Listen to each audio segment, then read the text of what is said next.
How to use live view in Google Maps. Let's get started. Launch your Google Maps. You'll land to this kind of page. Now over here you'll find this icon, click on that. Different options will appear. For the map details, set it to Street View. Then you can close this. Now at the very top you'll see the search box. Over there type in the place name that you want to search for.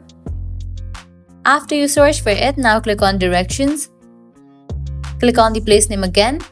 Set the origin and the destination. Then click on Preview. So this is the Street View. You can see that.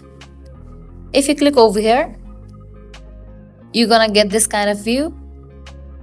You can use your fingers and get the more detailed view.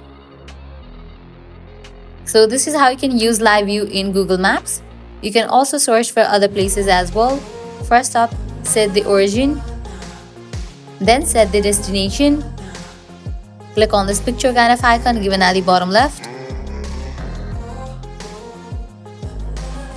With that, you're gonna find this kind of street view. You can play the video and you're gonna get more details about the place.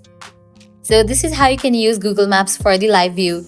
That's the wrap for this video. At the end, if you guys find this video helpful, don't forget to like, share and subscribe to our channel. Thanks for watching.